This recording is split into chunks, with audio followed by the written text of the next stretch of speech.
Bismillahirrahmanirrahim. Alhamdulillahi ala ihsanih. Wasyukru lahu ala taufiqihi wa amtinanih. Wa asyhadu an la ilaha illallah wahdahu la syarika lahu ta'ziman li sya'nih. Wa asyhadu anna Muhammadan abduhu wa rasuluhu ad-da'i ila ridwanih. Allahumma salli wa sallim ala sayyidina Muhammadin wa ala alihi wa sahbihi wa ikhwan.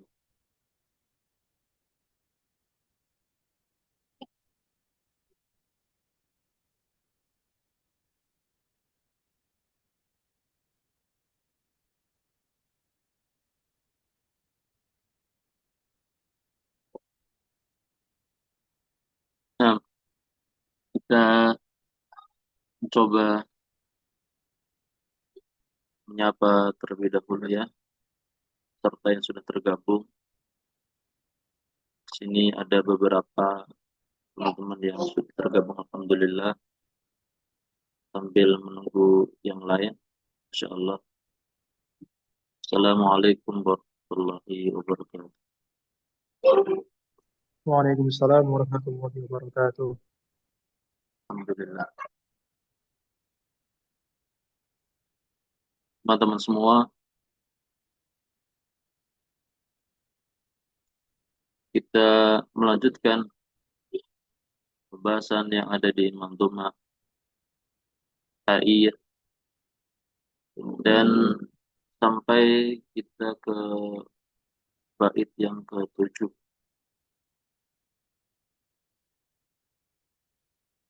Di bait sebelumnya, bait ke-6, disebutkan bahwa An-Nadhim mengatakan wa qul yatajallallahu bil khalqi jahratan. Katakanlah bahwa Allah akan menampakkan dirinya di hadapan makhluknya, yakni orang-orang beriman, dengan jelas. Kamal badru la yakhfa wa rabbuka awdahu. Sebagaimana bulan purnama tidaklah samar untuk dilihat, sedangkan Tuhanmu lebih jelas dari bulan purnama itu. Di dalam masalah ru'yatullah, kisahnya melihat Allah terbagi kepada 3 kelompok. Sebagaimana telah kita sampaikan, di antaranya kelompok-kelompok yang mengingkari bisa melihat Allah baik di akhirat apalagi di dunia. Mereka meyakini Allah tidak bisa dilihat baik di dunia maupun di akhirat. Mereka adalah kelompok Jahmiyah, kelompok Mu'tazilah, dan siapa saja yang berjalan di atas mazhab mereka. Kemudian disebutkan bahwa kelompok yang lain adalah mereka meyakini Allah bisa dilihat di dunia maupun di akhirat. Di akhirat bisa dilihat dan di dunia juga bisa dilihat, kata mereka. Dan ini adalah kelompok-kelompok ya, sebagian dari kelompok sufi.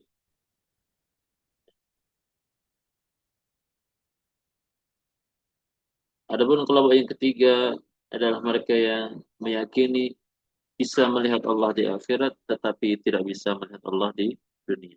Allah tidak bisa dilihat selama orang beriman masih hidup di dunia. Dan inilah mazhab yang benar, yang memiliki landasan-landasan yang kuat berupa dalil dari Al-Quran maupun As-Sunnah. Itulah mazhab Ahlus Sunnah wal Jamaah.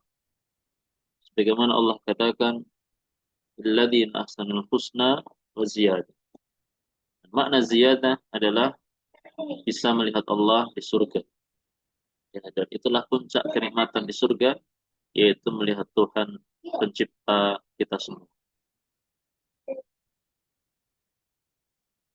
Kemudian di sini An-Nadhim menyebutkan di bait ke-7, walaysa bimauludin walaysa biwalidin. Allah tidaklah dilahirkan. Jadi Allah bukan anak siapapun. Walaysa biwalidin. Dan Allah tidak melahirkan. Maksudnya Allah tidak beranak. Sehingga Allah bukan orang tua siapapun. Walaysa lahu syibhun. Dan Allah tidak memiliki sesuatu yang serupa dengannya. Ta'ala al-musabbahu. Maha tinggi Allah yang maha suci. Di bait ini teman-teman semua, An-Nadhim ya, menjadikan bait ini dengan berpijak mengikuti apa yang Allah sebutkan di dalam surah Al-Ikhlas. Allah katakan, Qul huwallahu ahad, Allahu samad, lam yalid wa lam yulad, wa lam yakul lahu kufuwan.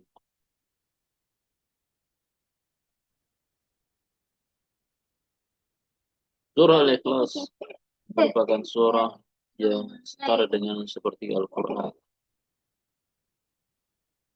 Ya. Dan dikatakan demikian karena memang surah ini terkandung di dalamnya masalah tauhid.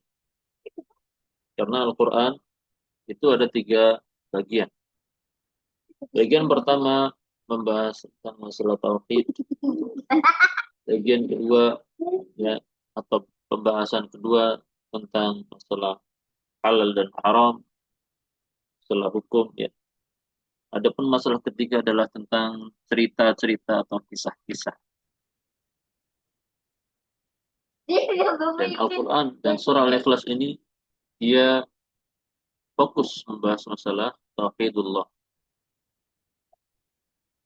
Maka dia setara dengan sepertiga Al-Quran.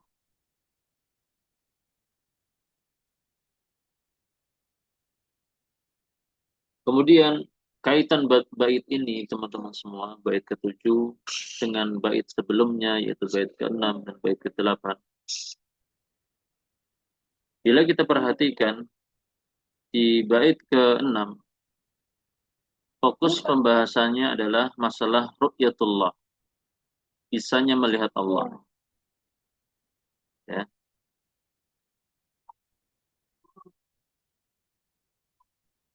Kemudian di bait ke-8 juga berbicara tentang ru'yatullah. Jadi kita bahas insyaallah bait ke-8. Soalnya di sana ada hadis yang membahas tentang bahwasanya Allah bisa dilihat.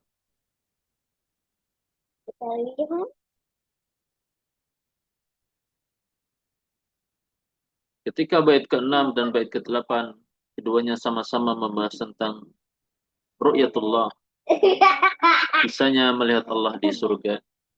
Maka di sini An-Nadhim ingin mengetengahkan sebuah bait yang beliau sebutkan di bait ke-7 ini. Sebagai bentuk bantahan terhadap orang-orang yang mengingkari ru'yatullah. Ya. Jadi bait ke-7 ini An-Nadhim ketengahkan, An-Nadhim datangkan sebagai bentuk raddan, bantahan ya, atas orang-orang yang mengingkari ar-ru'yah, orang-orang yang mengingkari Allah bisa dilihat. Ya. Yang mana mereka melakukan demikian karena khawatir terjatuh dalam menyerupakan Allah dengan makhluk. Ya. Itu kelompok Jahmiyah. Dan ini tentu syubhat. Ya, tentu syubhat yang tidak benar. Mungkin niat mereka baik. Ya, dan kalau kita lihat niat ini atau syubhat ini sekilas atau memang syubhat ini benar. Ada tidak boleh menyerupakan Allah dengan makhluk. Dan benar memang Allah tidak serupa dengan makhluk. Hanya saja niat yang baik tidaklah cukup. Kalau ternyata tujuannya adalah yang lebih buruk dari itu. Ketika punya niat baik tidak menyamakan Allah dengan makhluk. Namun ternyata malah berujung kepada mengingkari sifat Allah. Ini tentu kekufuran yang berbeda lagi. Lebih nyata lagi. Ya. Mereka meyakini atau mereka berlandaskan Allah tidak serupa dengan makhluk. Ketika makhluk bisa dilihat, ya, makhluk bisa melihat makhluk, ya, kita bisa melihat binatang, kita bisa melihat manusia, malaikat bisa melihat manusia, ya, jin bisa melihat manusia, cuma kita nggak bisa melihat jin dan seterusnya.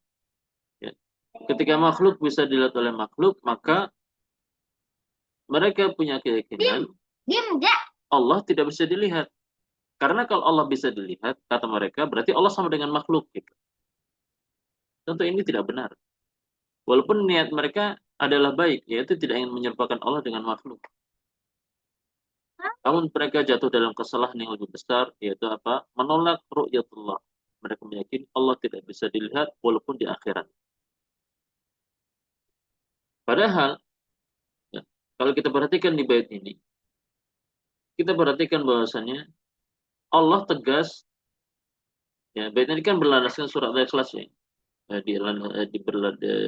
Memiliki landasan yaitu surah Al-Ikhlas. Di dalam surat Al-Ikhlas Allah tegas, Allah menafikan bahwasanya Allah punya anak. Nah, Allah tidak punya anak. Kemudian Allah juga menafikan Allah bukan anak siapapun.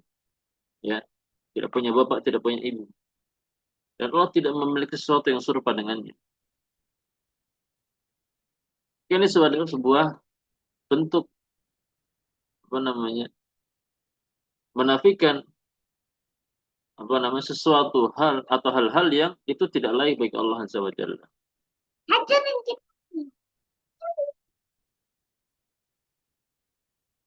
Sehingga ketika apa namanya?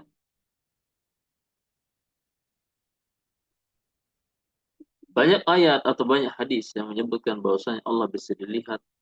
Kemudian ada sekelompok manusia yang mereka punya niatan ingin tidak menyerupakan Allah dengan makhluk dalam hal masalah bisa dilihat. Tentu ini adalah sebuah kekeliruan.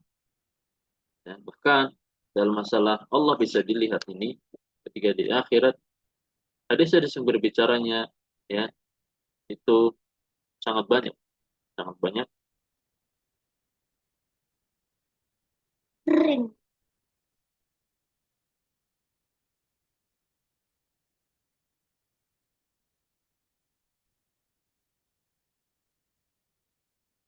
Dan disebutkan oleh Al-Imam As-Safari ini hadis-hadis dalam masalah ini mencapai derajat mutawatir.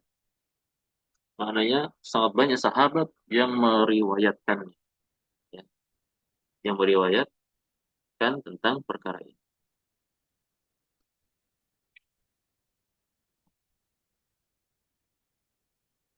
Dan kalau mutawatir itu kalau di dalam bahasa mustalah ilmu mustalah hadis dia sudah mencapai jumlah rawi yang sangat banyak dalam satu tabaqah. Jadi dalam satu tabaqah saja, misalkan di tabaqat sahabat, itu bisa sampai di atas 70. Intinya jumlah yang sangat banyak. Dan itu bukan hadis sebagaimana hadis yang lain, sebagaimana hadis ahad atau yang lain, ya, derajatnya sangat kuat.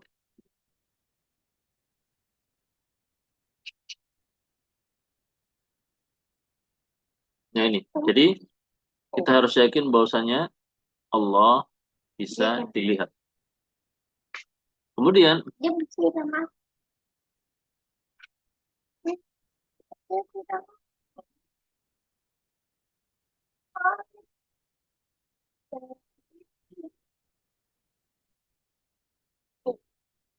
di dalam masalah keyakinan tentang apa namanya keesaan Allah, tentang Allah tidak punya anak, ya. Di sana ada kelompok-kelompok yang mereka menyimpang. Di ujung bait kan dikatakan ya teman-teman ya, di ujung bait itu dikatakan walaisa lahu syibhun, Allah tidak memiliki sesuatu yang serupa dengannya. Ta'ala al-musabbahu. Nah, tinggi dia yang maha suci. Dan al-musabbah ya, itu maknanya apa? Yang disucikan, dia yang disucikan. Ini merupakan suatu kedudukan yang agung bagi Allah Azza wa Jalla.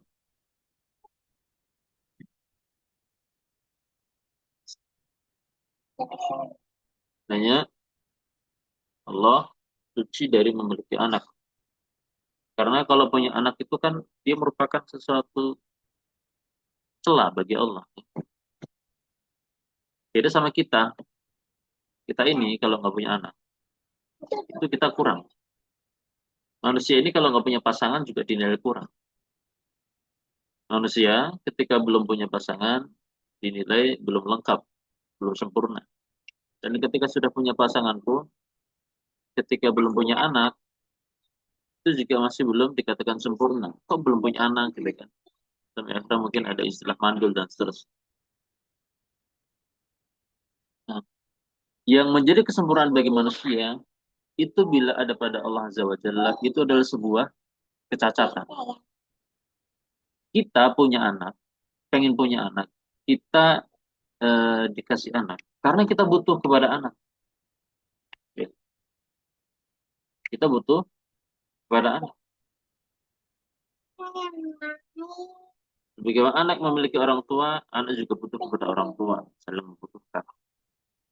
Kita diberi pasangan, kita butuh kepada pasangan, ya. Maka ketika sifat-sifat ini disematkan untuk Allah Azza wa Jalla, ini sama saja tidak mensucikan Allah Azza wa Jalla, ya.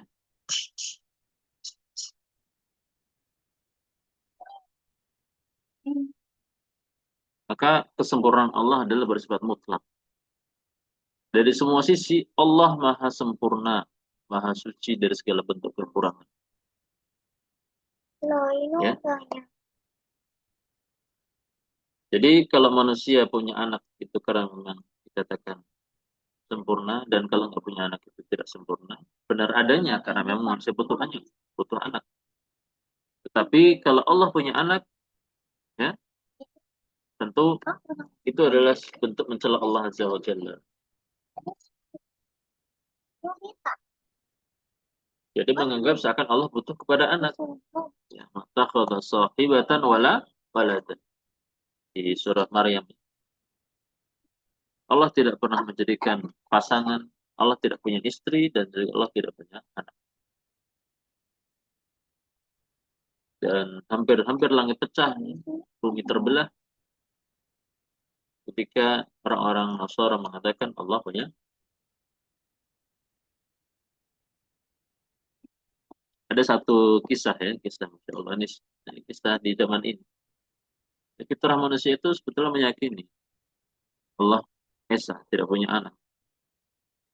Cuma kadang banyak manusia disesatkan oleh syaitan dan juga kalau nafsunya sendiri yang buruk. Maka syaitannya dari kalangan manusia, kalangan jin ya. Saat mereka jatuh dalam kekufuran mengatakan Allah punya anak. Jadi ada percakapan dari ini, dari seorang tukang becak ya, yang dia ditanya oleh seorang pendeta, bagaimana pendapat Bapak tentang Allah? Ya, kan mereka kalau menyebutnya Allah ya, mereka mengatakan, tukang becak mengatakan, Allah tidak punya anak. Di pendeta ini menanyakan tentang apakah Allah punya anak gitu intinya. Dengan tegas tukang becak ini mengatakan, ini seorang muslim, Allah tidak punya anak. Kenapa kok demikian? Kata pendeta itu kurang lebih. Dijawab oleh tukang becak ini dengan sederhana. Dengan logika yang sangat sederhana sebagai naluri seorang ayah. Kalau Allah punya anak, kata dia,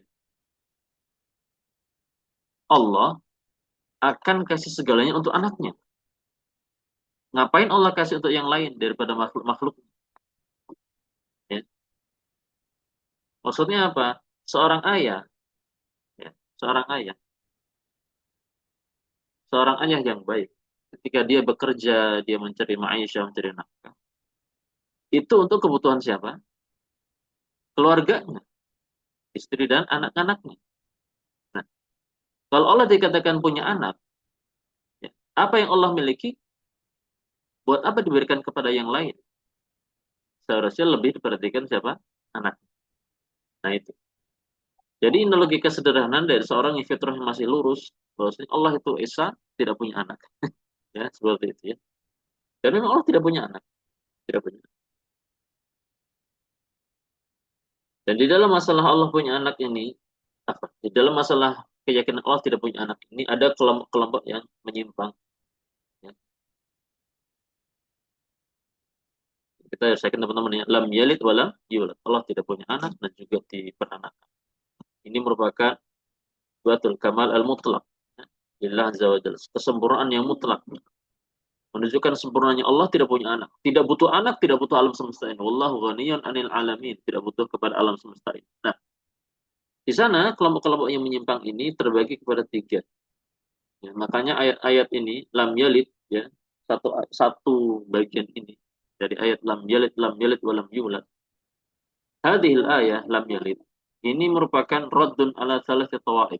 Bantahan kepada tiga kelompok yang tersesat dalam masalah apa? Meyakini bahwasanya Allah punya anak. Ta'ala Allah amma yaquluna uluwan kabira. Maha tinggi Allah dari apa yang mereka ucapkan. Kelompok pertama yang meyakini Allah punya anak adalah orang-orang Yahudi. Ketika mereka mengatakan sebagaimana Allah sebutkan di dalam surah At-Taubah, wa qalatil yahudu Uzairun ibnullah. Uzair adalah putranya Allah, kata orang-orang Yahudi. Maka dibantah dengan surah Al-Ikhlas ini lam yalid. Allah tidak punya anak. Kemudian kelompok kedua adalah orang-orang Nasara. Qalatin Nasara al-Masih ibnullah, ya. Ini masih satu ayat dengan surah perkataan Yahudi tadi ya. Mereka mengatakan Al-Masih Isa bin Maryam adalah putranya Allah. Maka ayat lam yalid ini juga membantah keyakinan mereka.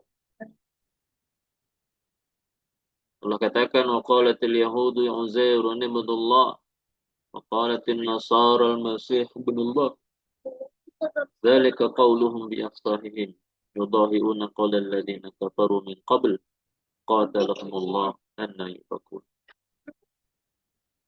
Adapun kelompok ketiga yang meyakini Allah punya anak adalah orang-orang musyrik. Ya, orang-orang musyrik Quraisy ya. Ketika mereka meyakini apa? Ya, bahwasanya malaikat-malaikat itu adalah putri-putrinya Allah, kata mereka. Ta'ala Allah, maha tinggi Allah, amma yaquluna aluwan kabira. Jadi apa yang mereka ucapkan. Maka sebagai seorang muslim yang meyakini, ya, yang beriman kepada Allah, harus yakin bahwasanya Allah Maha Esa. Maha.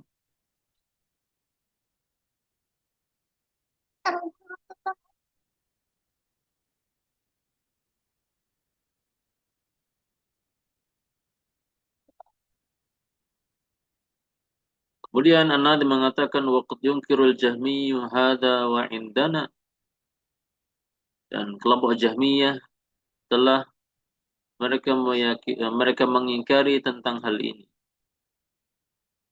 Ada, ya. Artinya mereka meyakini ru'yatullah.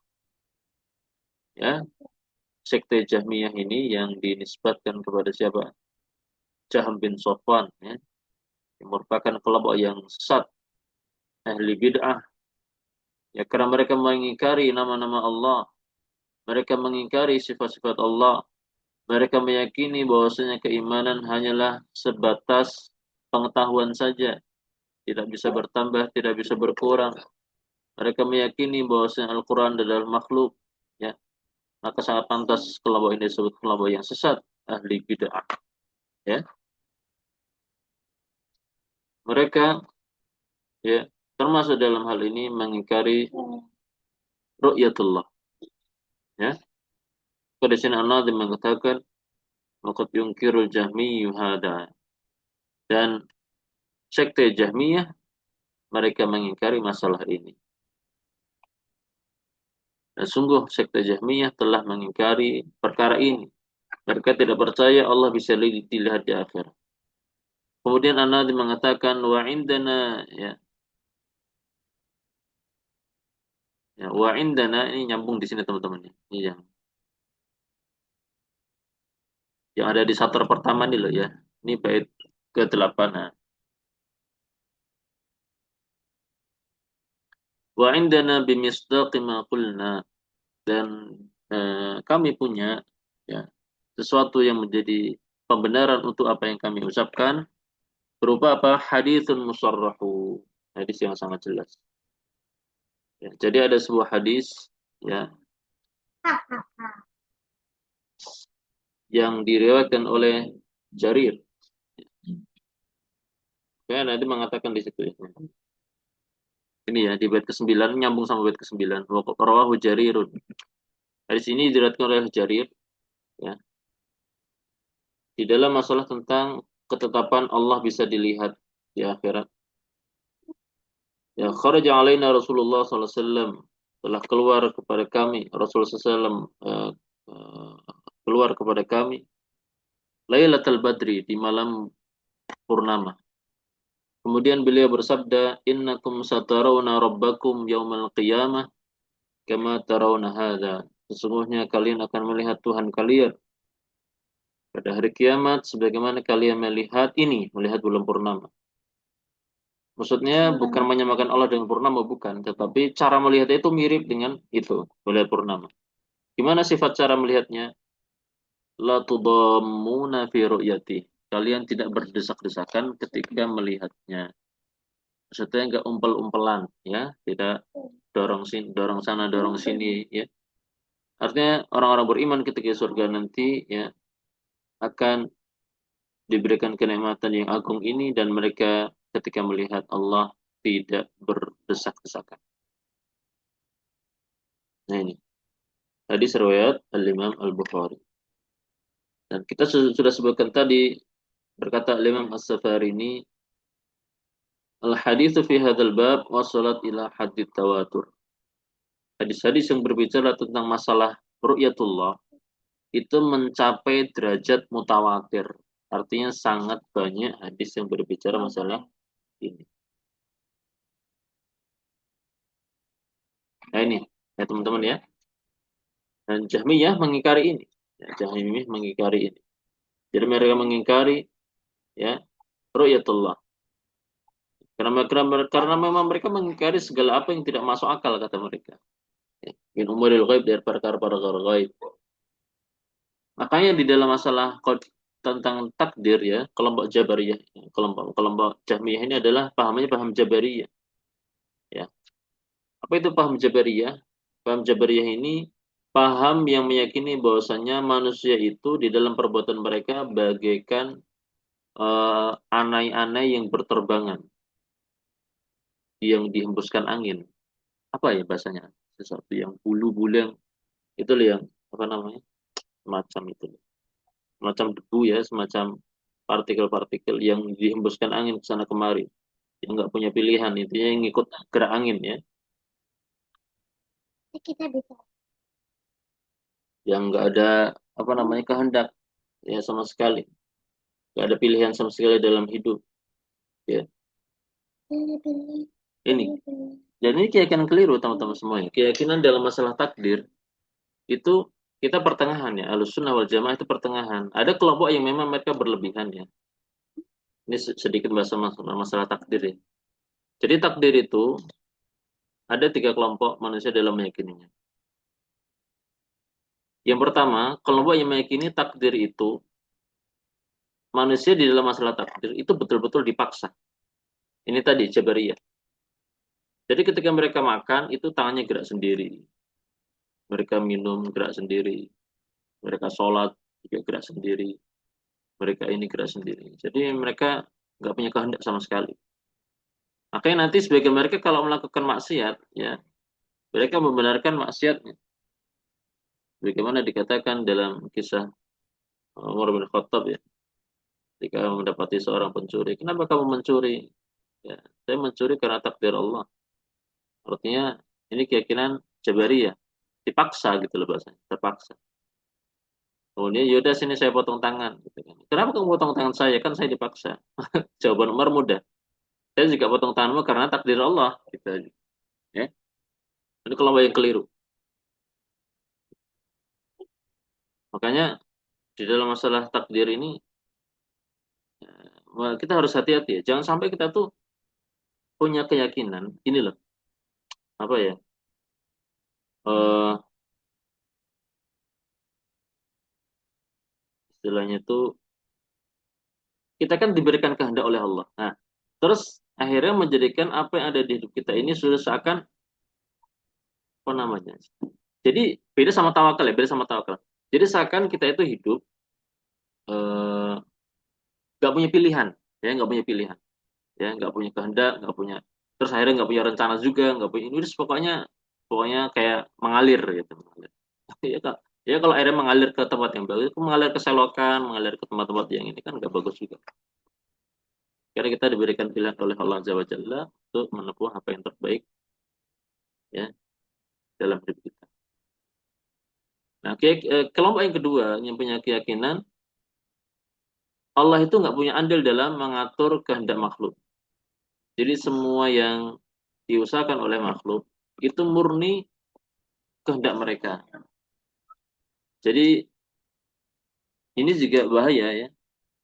Karena nanti gini, orang-orang yang seperti ini, ketika mereka mencapai kesuksesan-kesuksesan tertentu dalam hal apapun, ya, dalam hal ilmu, dalam hal ibadah, dalam hal misalkan apa harta, segala macam lah, dalam hal kekuasaan, mereka meyakini apa yang mereka dapatkan ini murni usaha mereka. Allah tidak punya andil dalam masalah itu. Bagaimana Qarun ya. In qala innama utituhu ala ilmin indi. Aku mendapatkan ini semua kekayaan ini ya karena kepandaianku.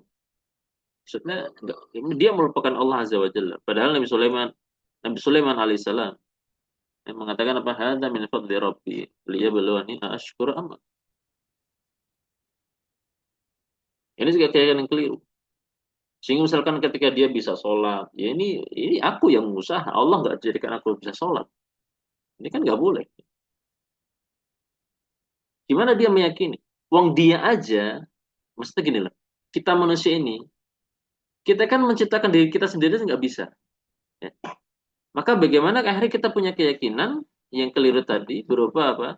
Apa yang kita usahakan itu murni kehendak kita. Itu juga keliru. Jadi beda, mungkin gini ya teman-teman.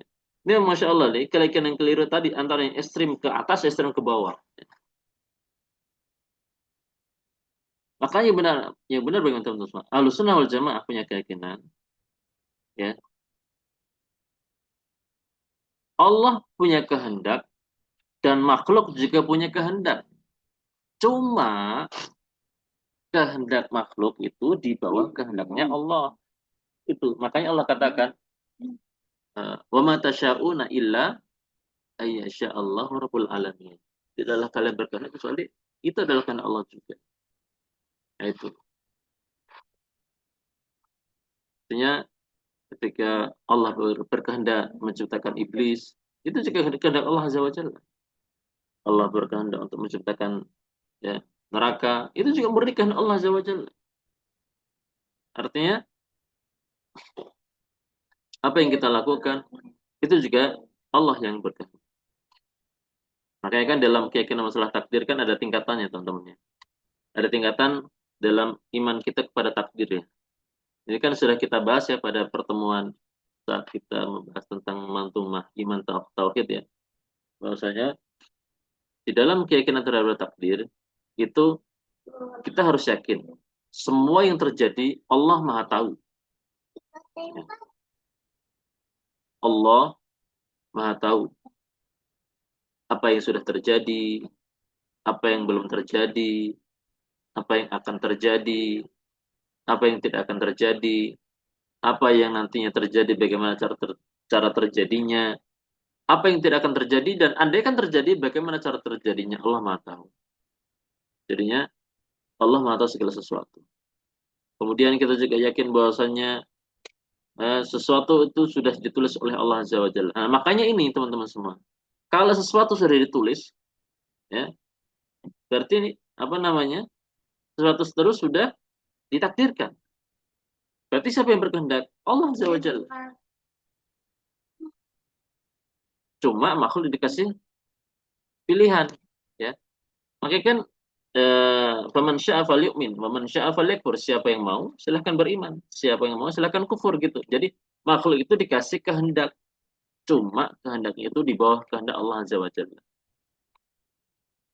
Ya. Dan dalam masalah ini teman-teman kita mungkin terus apa namanya berusaha untuk memperdalam masalah itu.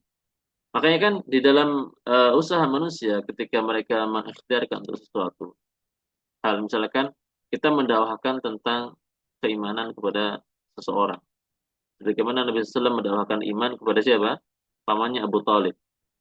Nabi berusaha, tapi ternyata Allah berkehendak pamannya mati di atas apa? Kekufuran dan akan kekal di neraka. Ya, maknanya ketika Nabi SAW berkehendak untuk mengajak pamannya menjadi orang beriman, mendakwakan Islam, tetapi kehendak Allah di atas segalanya. Nah, gitu. Kehendak Allah di atas segalanya. Itu. Ya.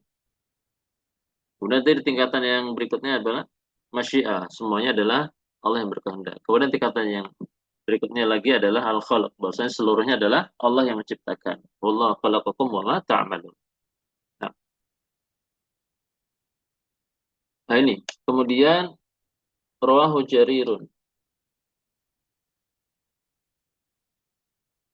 Nah, balik lagi tadi ke penyimpangan sekte Jahmiyah ya. Mereka meyakini bahwasanya manusia itu hidupnya terpaksa, kehendaknya terpaksa, nggak ada pilihan. Ya. Kemudian di dalam masalah akhirat, mereka sekte Jahmiyah juga keliru. Mereka mengingkari kekalnya surga dan neraka. Ini juga keliru. Yang kiruna dawamal jannah wan nar. Ya, namanya yaqulun dawamal jannah wan nar minadh dhulm. Ya, subhanallah. Ya, keyakinan yang keliru. Dan ini ada teman-teman semua. Orang-orang yang punya keyakinan seperti ini. Jadi mengatakan surga itu nggak kekal. Neraka juga nggak kekal. Katanya karena surga neraka dan neraka kekal itu merupakan kezaliman. Karena nyatanya di dunia mereka juga nggak lama gitu kan. Misalkan di dunia berbuat kejahatan, terus nanti atau kufur, kemudian di neraka selama-lamanya, atau mungkin apalah, di dunia juga berbuat kebaikan sebentar, di surga selama-lamanya. Ini kata mereka kezaliman. Teman-teman semua, Allah yang punya alam semesta. Kita kadang punya paham-paham yang keliru. Manusia itu jatuh dalam paham yang keliru karena keyakinan yang keliru. Jadi sudut pandang yang keliru.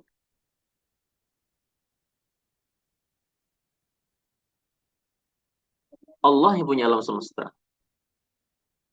Allah menciptakan manusia. Allah menciptakan syariat. Ya. Kemudian Allah yang mengatur alam semesta ini. Dan Allah yang menjadikan syariat sebagai aturan bagi manusia di alam semesta ini. Nah, ketika Allah membuat aturan, kemudian Allah mempersilahkan manusia, silahkan memilih. Nah, silahkan nih aturan mau kalian apakan. Itu kan aturan Allah. Mau ikut aturan Allah atau enggak ya kan ya? Nah, ketika akhirnya manusia menjalankan aturan Allah, ya, maka Allah Maha Adil. Manusia-manusia yang mengikuti aturan Allah, Allah kasih surga. Misalkan begini, ada perempuan mau pakai kerudung, ya kan ya, dia pakai hijab, menutup auratnya segala macam lah. Kemudian ada perempuan yang lain tidak mau ikut aturan Allah, dia nggak mau pakai kerudung, padahal dia tahu tuh kerudung jilbab itu wajib segala macam lah. Masuk akal tidak ketika nanti dibangkitkan di akhirat, yang satu sama yang satu balasannya sama aja. Intinya eh, dengan alasan kan Allah Maha Adil, apa namanya, Allah tidak punya sifat zalim. Nah, artinya untuk yang nggak berkerudung pun juga Allah ampuni, gitu kan, di belakang. Nah, maka ketika Allah berikan seperti ini kepada dua orang dengan balasan yang sama, itu bentuk kezaliman dari Allah, ya. Maka bagaimana ketika Allah dikatakan adil, maka harus harus jelas orang yang berusaha untuk iltizam dengan syariat, Allah kasih surga, kasih pahala. Orang yang memang nggak mau ikut aturan Allah, ya sudah, dikasih apa? Siksaan, ya. Artinya itu sebuah dosa dan itu adalah berarti kepada mendapatkan hukuman. Nah, itu baru dalam masalah itu. Kemudian nanti dalam masalah kelanggengan surga dan neraka, ya, itu juga hak Allah Azza wa Jalla. Allah mau menjadikan surga, mau menjadikan neraka kekal, itu urusan Allah Azza wa Jalla. Ya, urusan Allah Azza wa Jalla. Mungkin sebagian orang mengatakan, kan Allah punya sifat al-akhir, wal awwal wal akhir. Allah maha awal, laisa qablahu syai', tidak ada sesuatu pun sebelum Allah. Dan Allah maha akhir, laisa ba'dahu syai', tidak ada sesuatu pun setelah Allah. Ya. Nah, ketika di dalam masalah ini, ya, kita yakin Allah maha akhir, artinya tidak ada sesuatu setelah Allah. Itu bukan berarti, ya, ketika Allah menjadikan surga neraka juga sama dengan Allah, bukan. Ya. Oke lah, surga neraka dikatakan abadi, abadal abad, selama-lamanya, nggak ada habis-habisnya. Ya. Tetapi dulunya tidak ada. Ya. Dulunya itu diawali dengan ketiadaan, gitu loh. Sehingga sangat beda dengan Allah Azza wa Jalla. Kalau Allah memang al-awwal, dialah yang maha pertama, tidak ada sesuatu pun sebelum dia. Ya. Dan dia juga maha al-akhir, tidak ada sesuatu pun setelah dia. Ketika di surga dan neraka dijadikan langgeng abadi, tidak ada akhir-akhirnya, ya, itu bukan berarti dia sama dengan Allah. Keduanya bukan sama dengan Allah, karena keduanya juga dulunya nggak ada, gitu. Jadi di awal dan ketiadaan. Itu saya sudah membedakan antara surga neraka dengan Allah Azza wa Jalla. Nah itu. Jadi tetap akan berbeda. Kemudian juga yang menjadikan langgeng itu juga Allah Azza wa Jalla. Maka terserah Allah Azza wa Jalla. Ada orang-orang Jahmiyah, mereka mengatakan surga dan neraka tidak kekal, akan ada habisnya, gitu. Akan ada endingnya, akan ada selesainya. Nah,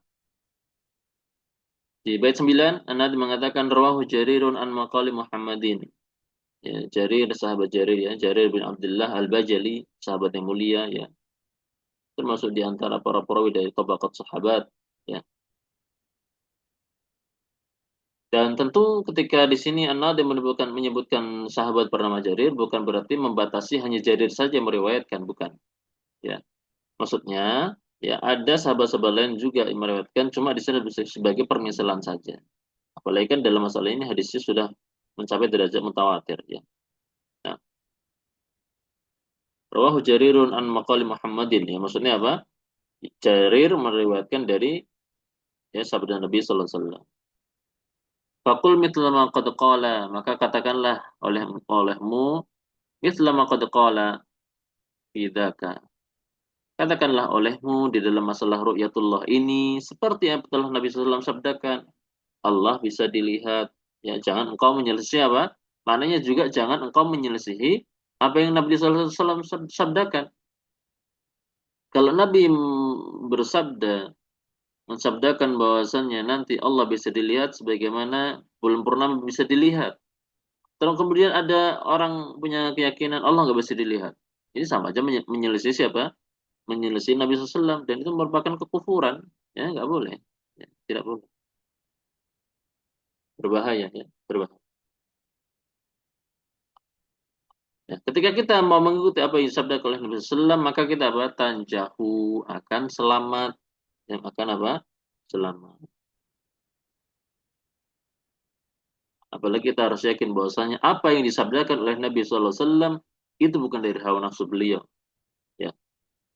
Karena apa yang terucap dari mulut Nabi SAW berupa sabdanya itu juga merupakan wahyu. Wa ma yantiqu 'anil hawa in huwa illa wahyu yuha. Beda sama kita. Kalau kita mengucapkan kosakata atau ucapan itu rata-rata karena nafsu kita sendiri. Ya. Kalau Nabi SAW ucapkan itu adalah wahyu dari Allah Azza wa Jalla. Maka sabda Nabi SAW dalam masalah adalah merupakan kebenaran yang hak, ya, sesuatu yang hak, merupakan kebenaran yang tidak ada keraguan di dalamnya. Faman ata'ahu faza wa rabiha wa najaha. Siapa yang mau taat kepada sabda Nabi SAW, ini masalah keyakinan, ya, teman-teman semua, masalah keyakinan. Ini jangan sampai ada, mudah-mudahan Allah jaga kita semua dari masalah penyimpangan dalam masalah ini, ya. Dari penyimpangan dalam masalah ini. Ini keyakinan yang penting, ya, teman-teman semuanya, yang kita nggak boleh keliru, ya. Artinya kita harus yakin bahwasanya nanti Allah bisa dilihat, ya. Ini keyakinan yang jangan sampai kita keliru.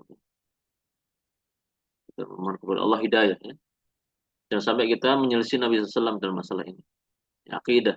Ya, siapa yang taat maka dia akan beruntung, ya, sukses. Pemenasahu, siapa yang memaksiati Nabi SAW, ya, membangkang, ya, maka akan celaka dan tersesat dan rugi. Ya, seperti itu. Dan juga dalam masalah-masalah lain, dalam masalah akidah. Kemudian di bait ke-10 An-Nadhi menyebutkan waqad yunkirul jahmiyyu hadza. Apa? Waqad yunkirul jahmiyyu aidan yaminahu.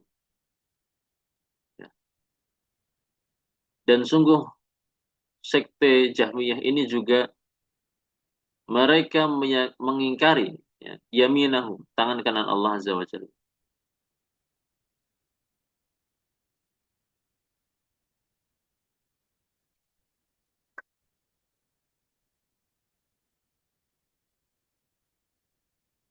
Ya, sampai di bait ke-10 ini teman-teman semua.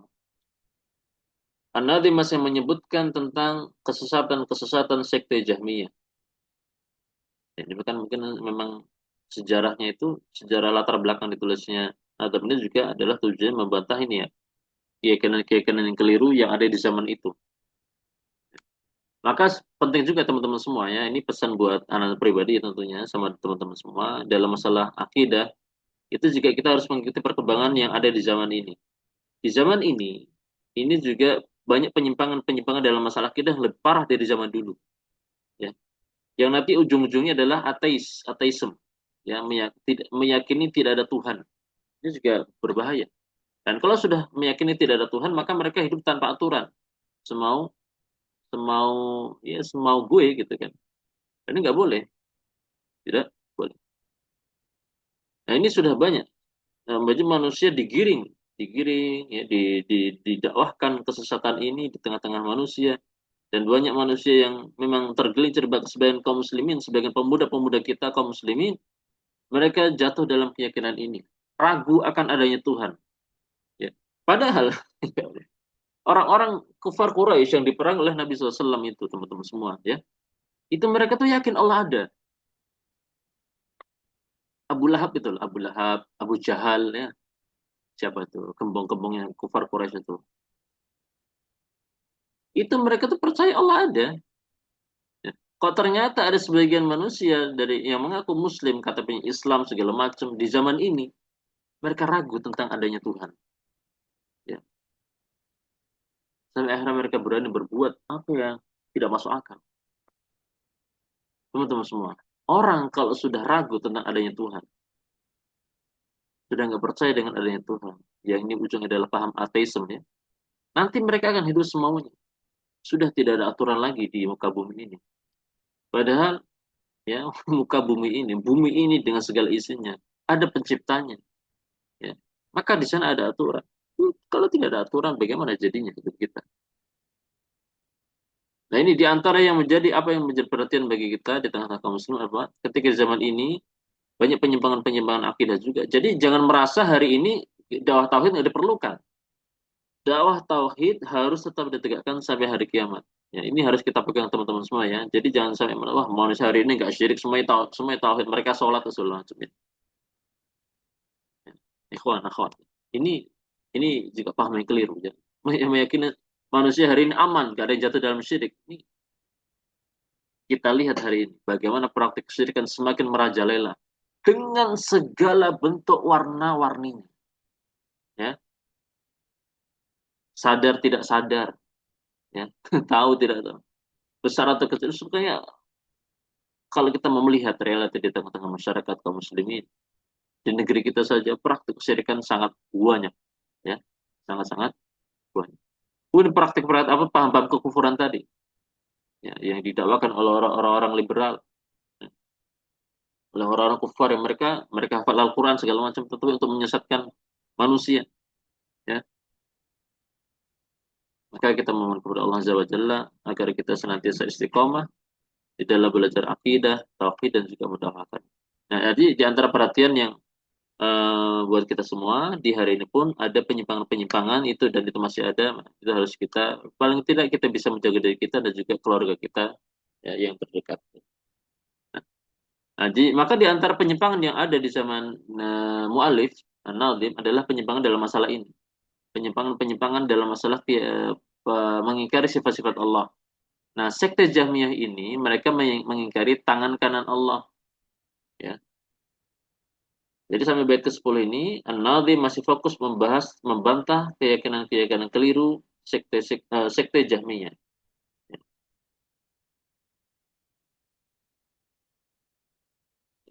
Ya, sekte Jahmiyah yang mereka keliru dalam memahami sifat-sifat Allah. An-Nazim telah menyebutkan tentang mata mereka dalam masalah Al-Quran. Bahwasanya Al-Quran adalah makhluk, kata mereka. Kemudian An-Nazim juga menyebutkan tentang paham mereka dalam masalah ru'yah tadi. Mereka nggak percaya Allah bisa dilihat di akhirat. Kemudian di bait ini yang ke-10, An-Nazim ingin membantah bahwasannya mereka punya keyakinan, ya, Allah tidak punya tangan, ya. Mereka tidak percaya Allah punya tangan, ya. Mereka tidak percaya Allah punya tangan. Makanya kan di sini Anda mengatakan apa? Waqad yunkirul Jahmiyyu aidan yaminahu. Sekte Jahmiyah sungguh telah mereka telah ingkar kepada tangan kanan Allah. Kemudian Anda mengatakan wakilta yadaihi bil fawadil tanfahu. Padahal apa? Dua tangan Allah itulah, ya, yang dengannya dia memberi banyak karunia. Bil fawadil tanfahu. Tanfahu itu memberi, ya. Bil fawadil, dengan banyak karunia. Dengan kedua tangannya. Memberi banyak karunia dengan kedua tangan. Jadi Allah punya dua tangan. Allah punya dua tangan, ya.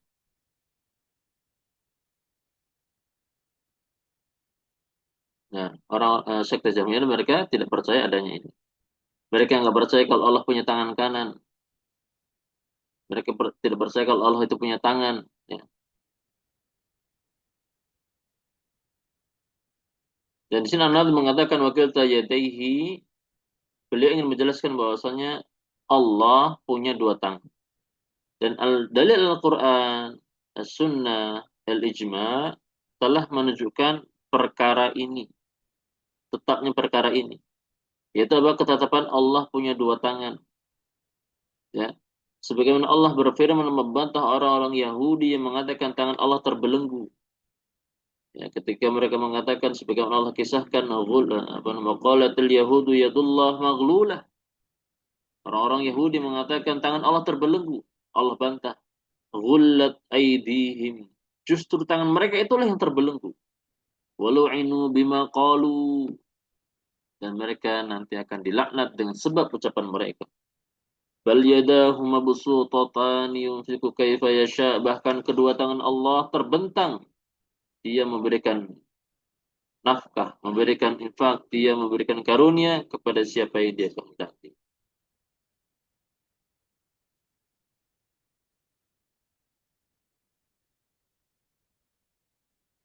Kemudian di dalam ayat lain Allah mengatakan, "Wa ma qadarullaha haqqa qadrih." Ya.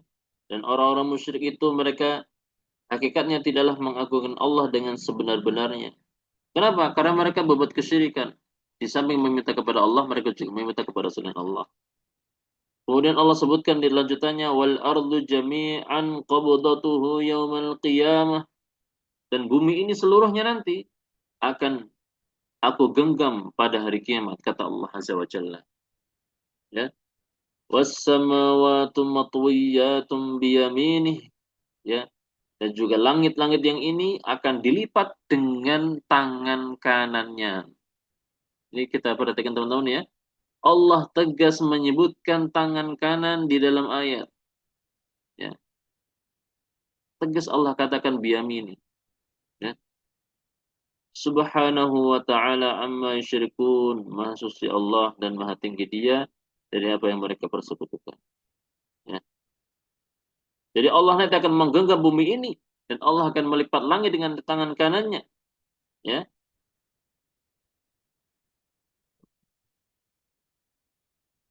Seperti itu. Ya.